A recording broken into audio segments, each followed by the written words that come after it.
came to Memphis to sing with a group called the Blackwood Brothers. It was the first time that I'd ever seen them. How did you run into him this time? Just in Vegas? I just realized that they were available. And he'd formed a new quartet called the Stamps. And I listened to some of the records, and they had all this power. He made the stamp. He brought them in. He put them together. One of them is nephew, and one's his son-in-law. The other two, wherever they came from. But each of the guys individually are good, as you can see. I've noticed. They all have beautiful voices. See, we come from a different background. We come from the Middle West or from the West Coast. You don't hear this too much. So we don't hear this. So we see a bunch of guys, and it has a whole different kind of level of meaning to us because it's just not part of our background. Right. See? But like everybody comes from the same background, or that's as much to you guys as it is to a kid in California growing up and surfing or Little League baseball. It's kind of like roots. We grew up with it, from the time I can remember, like 2 years old. I grew up with this because my folks took me there. When I got old enough, I started to sing in church. That's how you got into singing? Well, it's one of the ways. One of the ways. Yeah. But I liked all type of music. When I was in high school, I had records about Mario Lanza and the Metropolitan Opera. I loved music. The Spanish, I liked the Mexican flavored songs. But this is so music different. But this thing here, the gospel thing is just, the gospel is really what we grew up with, more than anything else. It shows in the music too, because there's a kind of, if you've seen Baptist choirs, there's a kind of intensity about it. And it's the same kind of intensity, electricity that you have on stage. And there seems to be that almost every song. It's a kind of a soul. Like a it comes from way deep strength inside. that's inside. Yeah. It just isn't singing notes. It's singing something that seems to come from very deep inside of you. And at certain times you push out, pull in. Just a part of you. You don't really think about it. When I was in France about 3 or 4 years ago, and I was doing a film on Jean-Claude Keely, and I asked him just offhand who was his favorite singer, and he said, Elvis Presley. He's my man. Oh, really? He's my man. Well, he's my favorite skier. And I asked him why. That's nice. And he said, but he did this whole thing. He says he has soul. It's hard for an American to talk to a Frenchman and understand that he understands soul better than you do. But he really does. He says he sings, from in here. And that was his way of describing. He had a very limited English at the time. It's fantastic. Are you going to put up the music? But this, yeah. Okay. Well, this is very, All right, boys, put it away. this is very basic. When we get through with our work, what we have to do, we usually wind up doing this. And you're doing it because you want to do it. We do it because we want to do it. In Las Vegas, after he's done 2 shows, everybody's tired.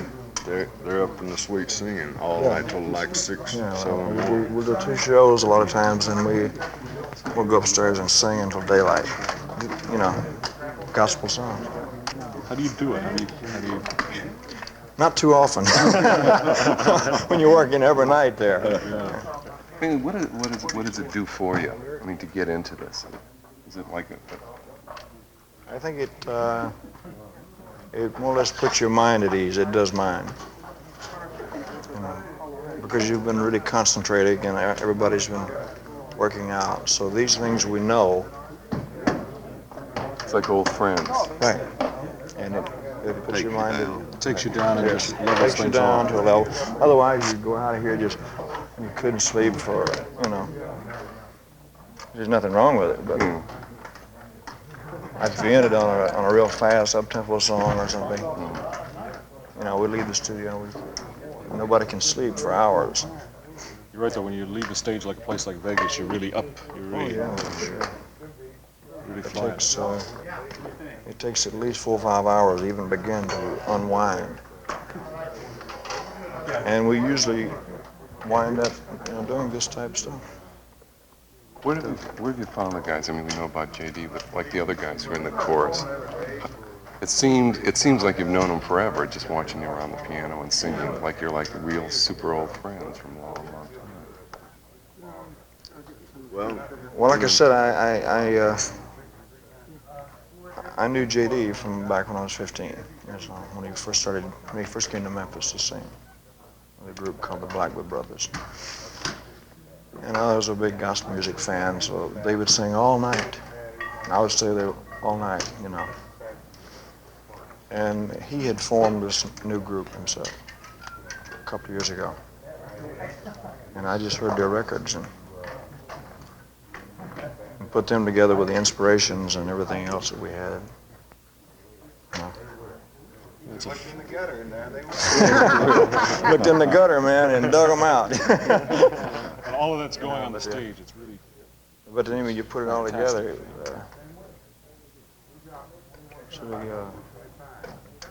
There seems to be a kind of like a relationship going on stage. It's like everybody is a friend of everybody else on stage. And that's something very rare, because we've seen a lot of groups perform and don't get that kind of feeling.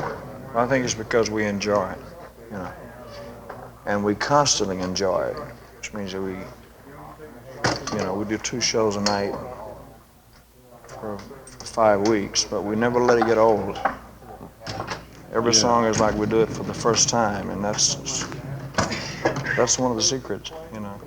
Well, like it's not a planned thing. You don't do the same songs, the same sequence.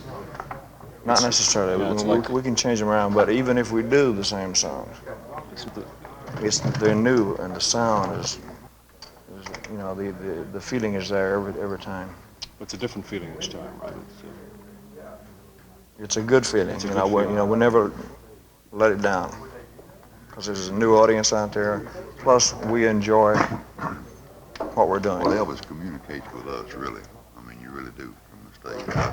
I've sung with other people, but he has some way of keeping you interested and communicating, you know, between you and him. And, I'm not going to tell you how at times. You aren't going to tell us the secrets? Well, hell, we'll get out. Things that go on behind my back and things. No. But we will. We'll keep it interesting somehow, you know. 5 weeks, man. Oh, shut up. Yeah. At the end of the 5 weeks, it was, you know, it went by like that, and it seemed like a day. Well, see, like, I don't know. For instance, this evening, I know you were running just through everything just for us, for the cameras, what have you.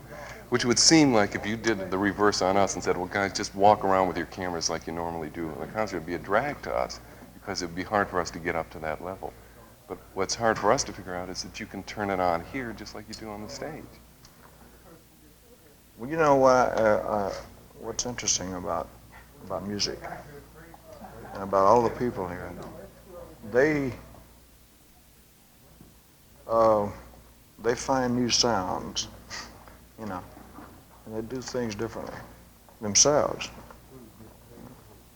So it's like a new experience every day. The guy on the guitar will find a new lick, or the guy on the piano will find something, or the voices will add something, you know. And I hear all this, and it inspires me. Yeah. Because like we watch, it's new for us. We're watching things like you and the lead guitarist kind of looking, the looks that go back and forth, and we're lining up shots. There's like really something going on, some sort of magic. You know, we know already the game that goes on with Charlie Hodges and the kidding, the back and forth, and that's part of it too. So there's a kind of thing going on there. There's something going on there. I notice when your eye goes over to JD when the chorus comes in, you know, each one of them is like a little turn on. You know, it's like a conversation that goes on each one. But there's surprises. It's like in a it. feedback. Yeah, it's a back and forth, and you're turning each other on. Well, that's what I mean. I mean, it never ceases. It goes on. And that's what we're looking for in the film. That's what the film has to explore totally. It's that whole electricity, you know, that's just kind of circulating back and forth. I hope you find it. Hey, it's not. Well, we have to tell you, we looked and it wasn't there. Thanks. So we're wrapping. Let's call it a night. Got to rest up for the road. Got a big jump from here to Buffalo, or wherever. Off to Buffalo. This is a tour I usually lose about 2 inches, not in here, but in here. and To walking. hang by my hands for about 2 weeks to get it back. Yes. All one-night stands, too. But that's fun, see. It's excitement. It's, Gotta figure out how to get a piano in each room for these guys to sing after the show. Oh, let's go home, everybody. I think so. Enjoyed it, fellas. How's it going? Listen, the only beginning of What, my reaction to these pictures? An outline there, Bob. Yeah. Hey, whatever at this point comes to mind, where were you at the time? Can you remember where you were, what you were singing? That Well, it's an old suit, and it had, it's got pleats in it and so forth, so it had to be like 55 or 56. And the guy in the background was my first drummer, DJ Fontana. So those were the early days when you were doing the road tours and you were Yeah. driving? What were the appearances like then? What were the crowds like? Oh, they were good. They were really good. Just,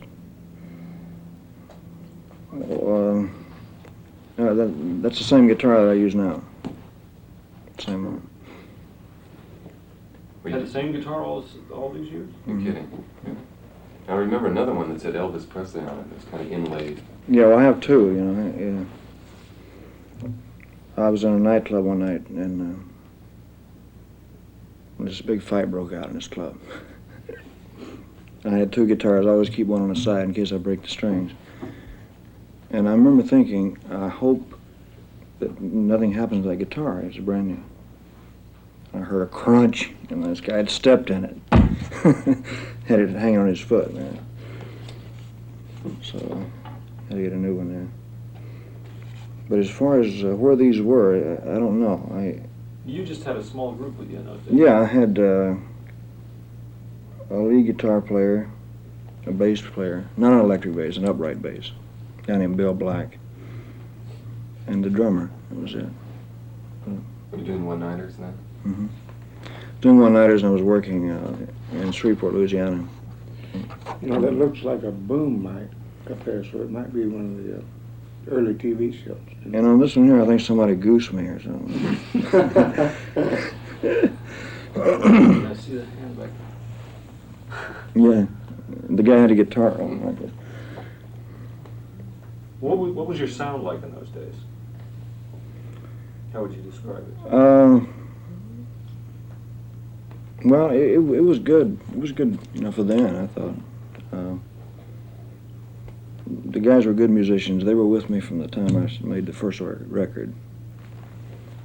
They were called in by the guy that I started with, Sam Phillips, on Sun Records. What was it like traveling in those days? I mean, that's a long time ago. How would you sleep? And We slept in the back of a car, and, you know, we'd do a show and we'd get off stage and get in a car, drive to the next town, and sometimes we get there just in time to the show. Wash up. You know, the next day the same thing? Or? Mm-hmm. what were the security problems like then? We had to learn that over a period of time. You know, I got caught in some pretty good crowds. But the fans have always pretty much been the same though, right? Large audiences and the same anticipation before and after. I mean, large numbers of people. It was always exciting. As far as the numbers of people, we had to go according to the buildings, you know. And when I first started out, they didn't have the buildings that they have now. You know, like I'd play like the Fox Theater in Detroit. Didn't hold that many people, so I'd do 6 or 7 shows. They'd show a movie, and I'd come on and do a live show. Really? Yeah, they'd show a movie, and I'd do the show. Was that the days when you had a lot of acts in the same show too? Mm-hmm. Yeah, I was. What kind of people were on the show? Well, it was mostly people from the Grand Ole Opry at that time. I was extra added attraction, you know, in the show. At that particular time, other than Frank Sinatra, I can't remember anybody who had wild, screaming crowds up until that point. You prepared at all for that possibility? No, I wasn't. The first time it happened, the first time that I appeared on stage, it was a charity thing. It was a place called The Shell. And when I left the stage, they were yelling and screaming and so forth. I did 2 songs. And it scared me to death, man. I didn't know what I'd done. The manager backstage, I said, what'd I do? He said, well, whatever it is, go back and do it again. So I went back out and I did the same thing again. I really didn't know what the yelling was about, screaming. I didn't realize that I was moving, my body was moving or anything. It's a natural thing to me, you know. It was not a conscious thing at all? No, I wasn't even aware. It was just the rhythm. And the guy that played bass for me was he could slap the bass, a double leg, you know. It was really a wild sound. It was like a jungle drums or something, you know, that nature. So we enjoyed it, you know. We enjoyed it on stage, but it was very wild. We had to. Where's this? I don't know where that is. It's outside. Seattle. Seattle. Seattle. Mhm. We did a lot of outside concerts, but one of the bad things about outside is you lose your sound. Sound goes up. Well, I guess in those days, the only big places that to hold that number of people were outside, right? Football stadiums and baseball stadiums, things like that. But you never knew what to expect, huh? No. Like, how would you, we know what the security is like now and how you arrive in a big arena. How would you come in those days? Now you've been through an experience of having been scared by the reaction. What would you start to do? How would you arrive at the stadium? As quietly as possible. But it was pretty wild. I like the excitement and everything. It was. Have the fans changed, Elvis, over the years? I don't think so. You know, I think I see people of all different ages and things out there. You know, and if I do something good, you know, they let me know it. If I don't, they let me know that. For a while, it was a theory that anything I did would sell and so forth. Well, I knew that was not true. It's according to the material. You got to have good material. So Whether it's a song, a script, or whatever, it's got to be good. Or Time just wrote an article on the Rolling Stones, and in the article they said only Elvis Presley, except for maybe Jagger, has that ability to play a crowd like a giant instrument panel, to tune them up and to tune them down. And we saw it on the tour. in other words, you work the audience. yeah, How does that happen? well, it's just it's a give and take proposition, in that they give me back the inspiration and you know. Kind of a circular thing. Sure. You give them something. Sure. I work absolutely to them, whether it's 6 or 6,000. It doesn't really matter. It's just they bring it out of me, the inspiration, the ham. If you go out there some night, Sure. let's say you're in 4 or 5 tunes, and it just isn't coming back from the audience, what do you do? I change the songs around. I'll go back and stay up all night, working on it, you know, worrying about it. I'll find out what it is. It's not getting off the ground, you know, the first 4 or 5 numbers. Because that's very important, you know. Do you ever play to one particular person in the audience? Do you ever single out, say, a girl that's on the side of the stage? Play to her? That's difficult because of the lighting. So dark. I can't hardly see them, you know. I can see them, but not in detail, you know. And count the flash bulbs. I will play off of an isolated incident, say if somebody is really jumping them down or yelling or enjoying it or whatever. I'll play to that in a way, you know. Not all the time, but I'll go to it. Let's talk about how the whole show has come to being. Because I know it's really your creation. You know, from every person up there is really somebody that's up there for a reason. Like, for instance, the Stamps. How do they come to be picked? Uh, I just want a male gospel quartet on stage with me for background. So I simply find out who's doing the best at that particular time. And some of the best voices in the world are in that type of music, but you don't hear about them that much. So I had known J.D. Sumner from the time he started to work for this group called the Blackwood Brothers in Memphis. And a group that worked for me called the Imperials had a contract with somebody else.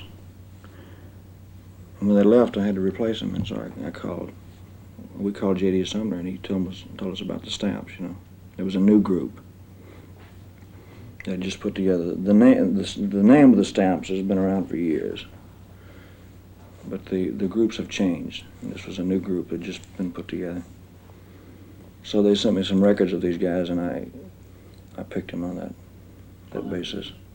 And the same with the girls singers. They had backed Aretha Franklin and a lot of other people. Why was it important, for instance, to have a male gospel group as part of the act? How did that fit in?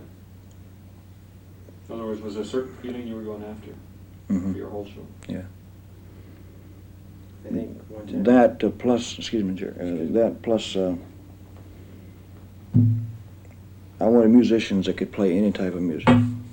Lead guitar players and bass, piano, who could play classical or anything, which those guys can. And all the musicians were all handpicked. I auditioned musicians for days and days, drummers, guitar players. Somebody said, I said, who's the best guitar player around? And they said, well, Glenn Campbell and James Burton. And I said, well, Campbell's out. He's on his own, so James Burton. But there's a lot of good men around. It's just a matter of finding them. But they all just fit in, and fortunately they knew most of my songs. You know. But I mean, you wanted voices behind you, and I wanted voices behind me to help add to the fullness of the sound and to get the dynamics of the show. And the same on the tour. Why did you want to have a full orchestra?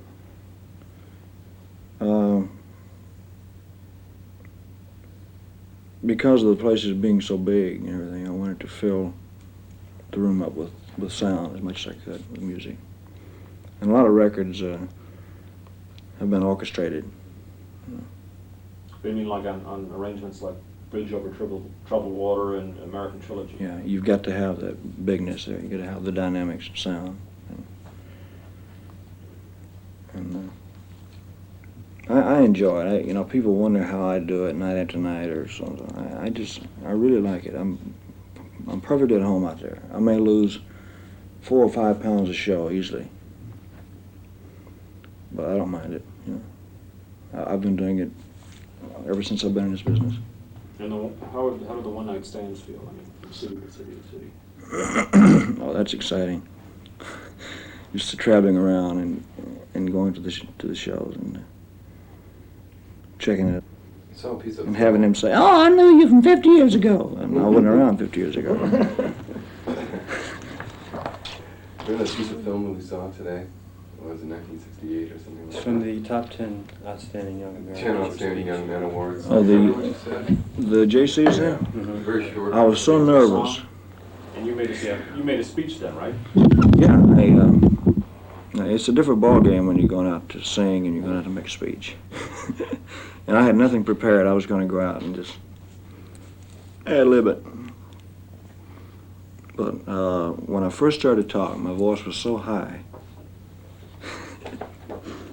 I sounded like somebody else, It was way up here in this register, God.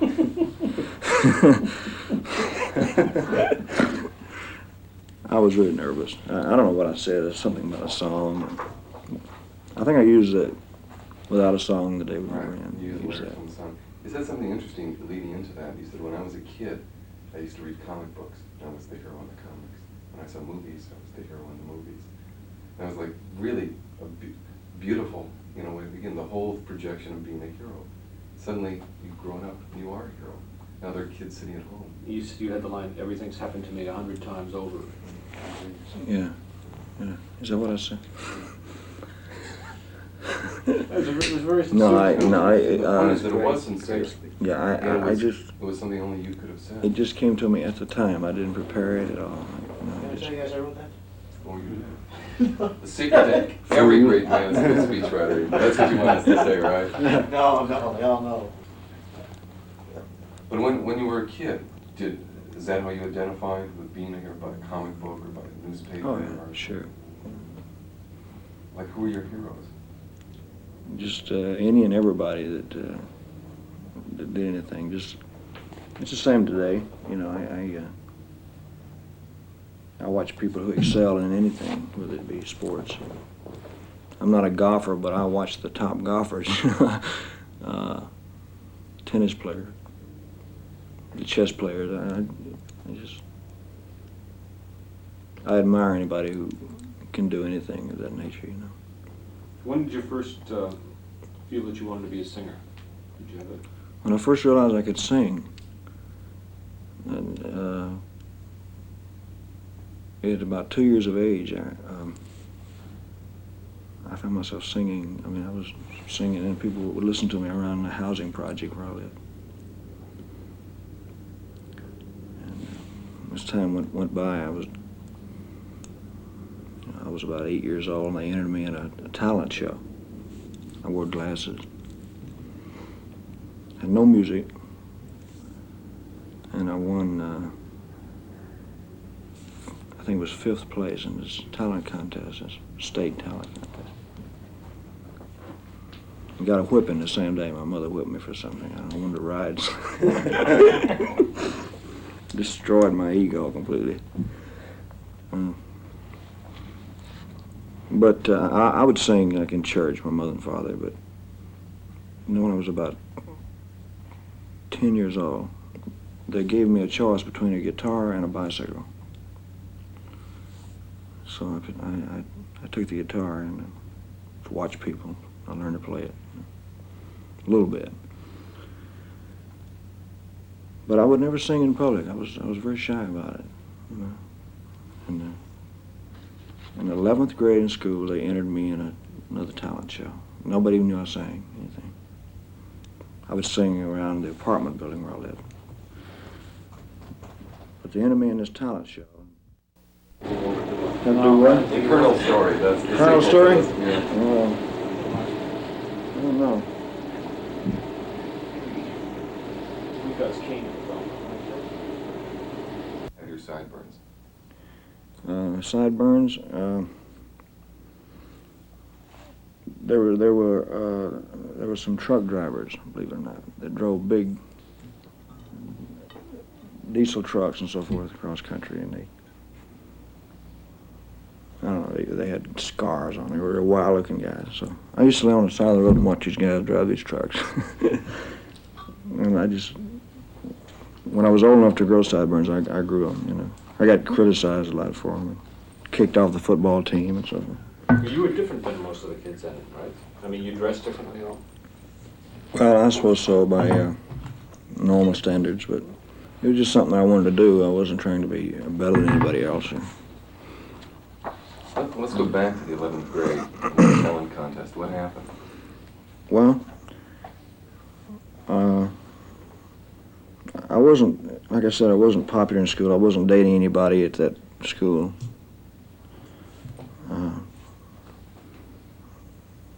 I failed music. I was taking music. I flunked music, just flat. Whew. F. Only thing I ever failed. And they entered me in this talent show. And I came out, I did my 2 songs. And when I came on stage, I heard people kind of rumbling and whispering and so forth. Because nobody knew I even sang, really. And it was amazing how popular I became in school after that. What did you say? Let me see. Till I Waltz Again with You by Teresa Brewer. That's a song I sang. So then I went on through high school and I graduated. What happened? You never sung in public before. You get out there, you're scared, pissless and ugly, and you start to sing. What happens? Well, about the same thing happened later on at the Shell. You know, the kids and everybody really went. You know, I got 10 or 11 encores, that type of thing. They just kind of halted the show at that period. And it scared me, but then it made me very happy too. But I was still shy about it. I wouldn't sing in public for a long time, and I went for maybe a year. I just kind of forgot about it. When I got out of school and I was driving a truck. I was dating a girl and waiting for her to get out of school so we could get married. And I was training to be an electrician because they make $3 an hour. You know, and I was very serious about it. I made the first record really as a personal thing for my mother. And that same company called me a year later. And said, we got a song that you might be able to do. It was 12 o'clock. I said, can you be here about 3 o'clock? I was there by the time they hung up the phone, you know. Whoop, I know it, man. So. What did your dad say about a guy with a guitar? Yeah. He still feels that way today. No, it's funny. I say it to him every once in a while. He just laughs about it. He gets embarrassed if I say it in front of somebody. Here I was having an epileptic fit. You know, they just happened to film it. How old were you then? And I think, do you have any idea? I was about 19. You look like you're trying to get your balance. Oh. What happened to all those movements that he used to do? I noticed you changed them around a lot. I don't know. I learned better after a while. What happened when you went on TV that time? You mean when they filmed me from the waist up? I think it was a matter of, it was new at that time to see anybody's body vibrate or move at all. That's what I was doing. When you went on the Sullivan Show, did you know he was going to film you only from the waist up? No. I wasn't conscious of those type things, you know, really. But in that day, do you think people thought it was shocking, or? I think so. I think they probably did. How'd you find out that he had cut it that way, that he had not shot your whole body?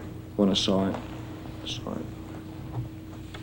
I played back, and I was so busy at that time, man, so I didn't really have time to. You gotta remember, you know, I was just 19. They just shoved me out in the world. Did things start happening fast? Yes, very fast. What happened there? Well, I started working on those shows with those guys from the opera. Started traveling and doing more TV shows, and then I came to Hollywood. I did 4 movies. So everything was happening in a short period of time. And then right when I was going good, I got drafted. And overnight it was all gone. It was like a dream. Pow. Changed. What happened in the Army? What did you expect and what did you find? How do people treat you? They treated me very well. You know, I've had people ask me if I had a rough time or so. I just did the same thing everybody else did. I didn't ask for anything, and they didn't give me anything, you know. I just did the same thing everybody else did. And I made it very well. I had no trouble at all. I remember your dad was telling me that they expected you to sing, and but that you didn't want to make it that kind of a They asked me once or twice, like Bob Hope would come over and do his Christmas thing. Christmas show. And they'd put a little pressure on me about doing his shows. And I said, gentlemen, I don't have any instruments. I've been in the service about a year. I was a corporal. I said, I've been in, I don't have any instruments. It'd be difficult for me. I'd have to bring my musicians over here. I will do that. But I didn't want to do it. I just felt I couldn't really mix the two. I couldn't be in show business and be in the service too. Up until that period of time, one of the things that I remember, maybe I've heard it, maybe I've read it in books, and I remember from my own experience, I remember being really pissed off at you because the girls that I was going to high school with that I dug all were in love with you. That son of a bitch, he's got that, Well, I had the attitude of screw you, That's what I wanted to do. All is fair in love and war, Jack, Sorry about the guy who went to Yeah, right. Oh, when we were doing the girl in the red? Yeah, I mean, no, about the guy who was sitting there with his wife. Like you're saying, thinks about Elvis. Oh, yeah, in Buffalo. In Buffalo. It was Buffalo. Yeah, it was in Buffalo. Was it? Yeah. Oh, I don't know if I can do the accent, the Buffalo, New York accent probably. But I had the videotape camera and I was out in the audience and we were going to tape that concert so that we could prepare for him to promote. And the lady, there's two couples sitting there in their mid-30s or something like that. And the lady is saying, "Oh, I'd give anything if I could just get up and touch him or maybe he'll kiss me." And he said, "You ain't going up on that stage. You get out of the seat. We through." And she says, "Oh, if I could run up there and just kiss him, it would be just..." And he said, "Myrtle," he said, "you get out of this seat and you find yourself another husband. You touch that son of a bitch and we're through." And I said, "Why am I not filming this?" It was beautiful and they were sitting right behind me. And she got, like the rest of the night, we didn't talk and he sat there like this all night. He wasn't about to get into the concert at all. Yeah, that's funny. No, I found, through the years that most of the guys are pretty understandable about it,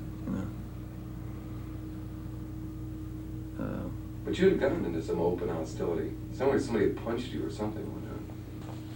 Yeah, I had a few instances like that. Like somebody woke up and asked me for an autograph, take a swing at me.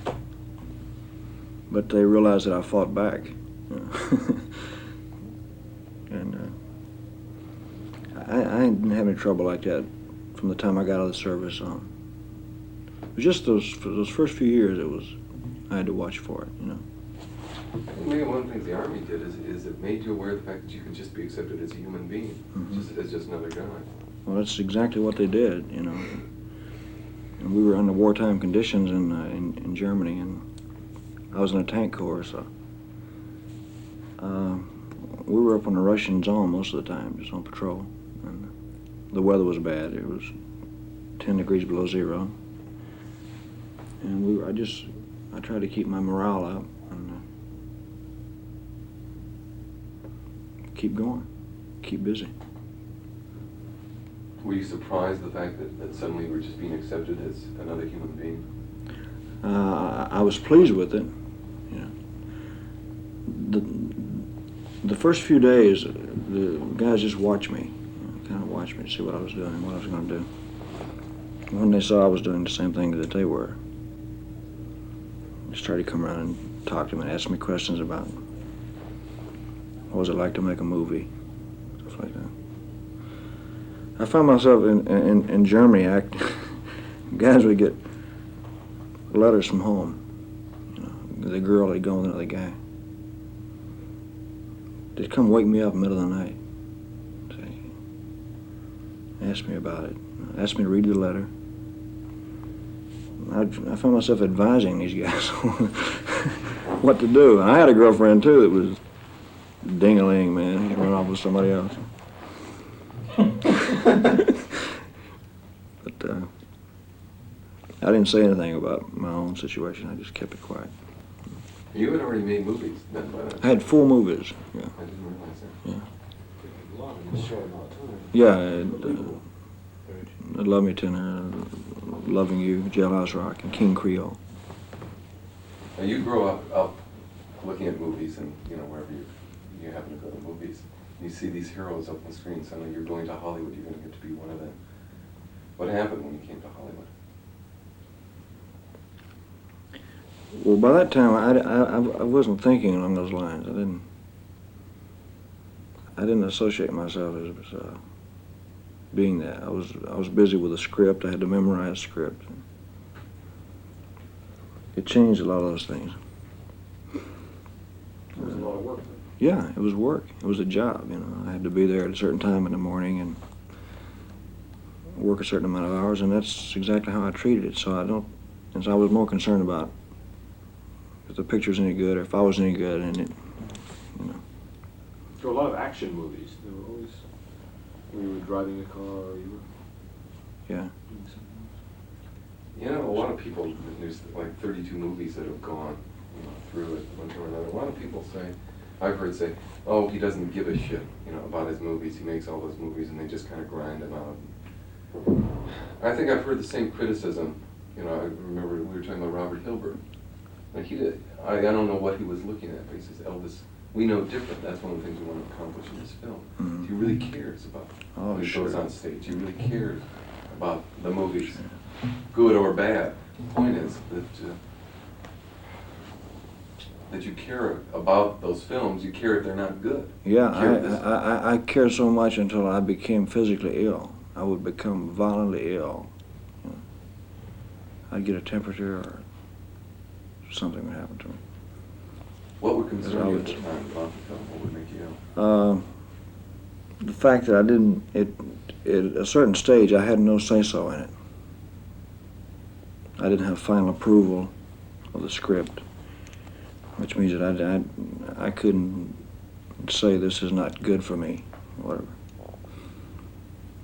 In other words, they just used you. They did anything they wanted to do. It was that type. It was more or less that type of thing. I don't think anybody was consciously trying to harm me. It was just Hollywood's image of me was wrong, and I knew it, and I couldn't say anything about it. I couldn't do anything about it. I'd be writing to production. I was doing a lot of pictures close together, and the pictures got very similar. A lot of them got very similar, and they, if something was successful, I'd try to recreate it the next time around. So I'd read the first 4 or 5 pages, and I knew that it was just a different name with 12 new songs, and the songs were mediocre in most cases. You can't get good song. So that's what might have made it seem like the indifference, But I was never indifferent. I was so concerned until that's all I talked about. It worried me sick, So I had to change it, which I did. I had to change it around. Yeah, on the I tour, was obligated in like 4 years in advance.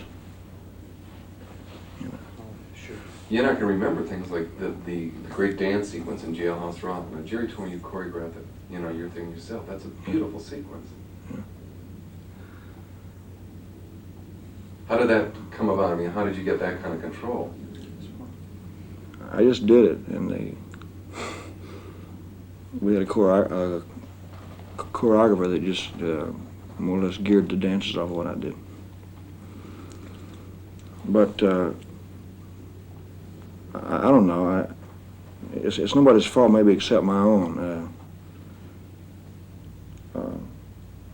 I didn't know what to do. I just felt I was obligated very heavily to, a lot of times, to things that I didn't fully believe in. And that was very difficult, that's the feeling I got. Well, the difference was this, I think. Turn it probably quick. No. No, you agree, sir. Was Elvis's contracts were made up before the scripts. In other words, when people do pictures, they do it by a script. They say, yeah, I can do this script. Then they do the picture. But Elvis was contracted to do pictures, so he had to do a picture no matter what they told him to do. Yeah, you got 5 pictures to do. Or You whatever. say you got you do this script. That's You already signed a contract. That's what I'm saying. The movies were made the contracts were signed like 4 years in For 11 advance. pictures, 7 pictures, no matter what picture. So I had thought That's the difference. that they would try to get a new property for me or give me a chance to show some kind of acting ability or do a very interesting story. But it did not change. It did not change. And so I became very discouraged. They couldn't have paid me no amount of money in the world to make me feel any self-satisfaction inside. But yet you still did them. You must have forced yourself. I had to. I had to. What kind of film would you have liked to have made if you would have had your choice? That's hard to say. I would like to have had something that was more challenging instead of Hollywood's image of what they thought I was. You know. There was a whole big image problem as long as I can remember. I remember two extremes of you. I remember in high school, the image was that you were a big, bad, evil kind of guy with sideburns.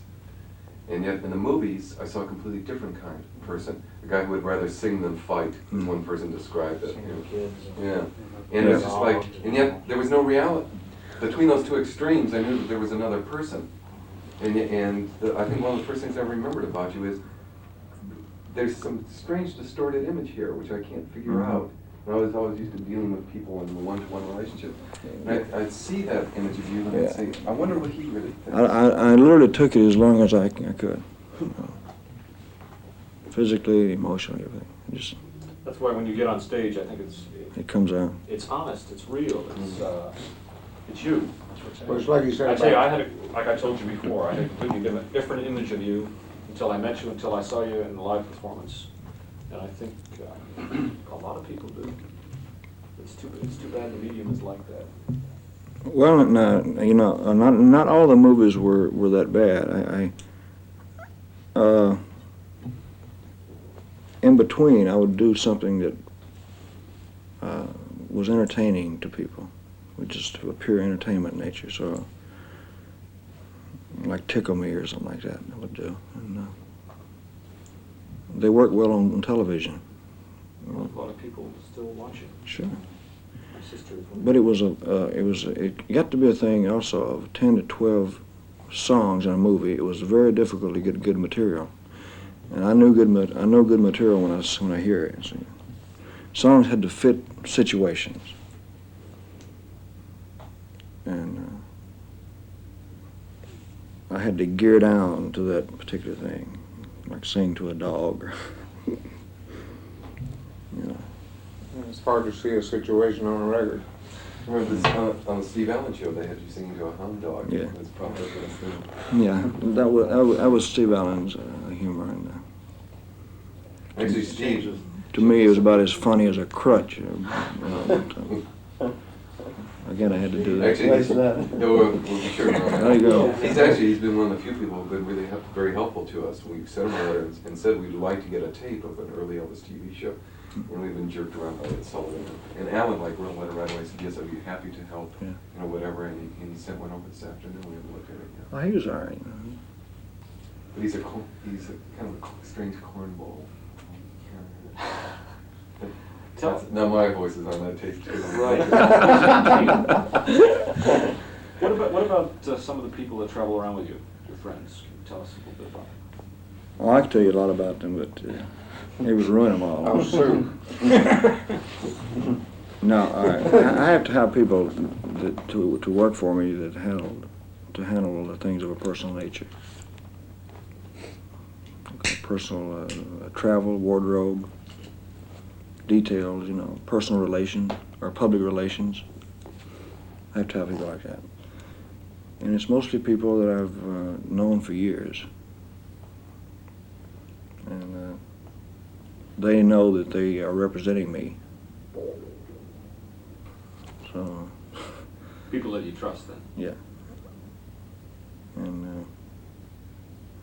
So when you go on a tour, what do they do?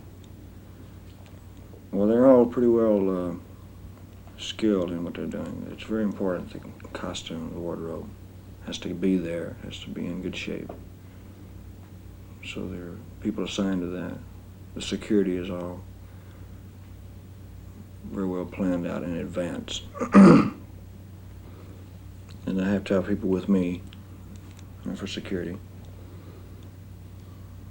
And to make sure that I get to the building on time and get inside. And a couple of guys I met in the Army. I met Joe in the Army. I met Charlie in the Army. And they just stayed with me ever since 1960. What about Sonny and Red and Jerry? Well, Sonny went to work for me probably 1961. And Red, you went to school with? Yeah, I went to school with Red.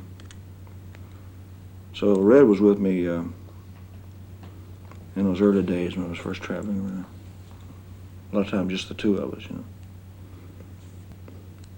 Before you, we need a little line, Elvis, like before you go on the tour, we're going to show a rehearsal. Before, maybe you could just say something about preparations before the tour. You get everybody together and you go over songs. Most people just think you just walk out on that stage and that's it. No, Band strikes up and you... What happens? We start discussing the songs first. I have new wardrobe made for every appearance. I don't use the same ones. So there's sketches that have to be drawn up and have to be fitted, you know, for wardrobe. And then we start talking about songs. I start going through the list of songs, and there must be 400 or 500 songs. Out of that 400 or 500, I have to pick 20 at the most. Then we start rehearsing in a little studio at RCA Victor with a small band, with a rhythm section. And we go through several songs, maybe 50 songs. We do that for several days, and we try to add to it. And then we go to Vegas and we pick up the voices. We start rehearsing with the voices. Then graduate to the big band. But all this starts to take place 2 or 3 months before I ever make a public appearance. It's all planned out. You know. Are you thinking about things beforehand? I mean, you're... Oh yeah, sure. Well, like right now, I'm going into Vegas, and that's just on my mind all the time. Songs, wardrobe, lighting, sound.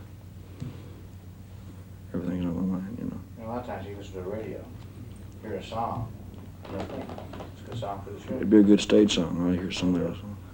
I'll do it. I noticed though that every time you do a song, you do it a certain way. I mean, you do it, you put your own stamp on it. Somehow it takes on a whole different feeling. Well, that's just me, I guess. I just do the song the way that I feel it, you know. I asked Jerry about how you had having an American Trilogy. He told me that you had heard Mickey Newbury do it. Mm-hmm. Mickey had worked with him a few years ago. Mm-hmm. And Chris Christopherson together. I just thought it was a very good idea, you know. All I did was just to take it and make the sound and expound on it, you know. What was incredible to me is until it dawned on me, because we're working on the stage when we have a headset on, and things are just happening. You don't really listen to the music. You're too concerned about camera angles and stuff. That here in American Trilogy, in the South, and I first dawned on me in Richmond, you've got a Union song, you've got basically a black spiritual, and of course you've got a rebel song.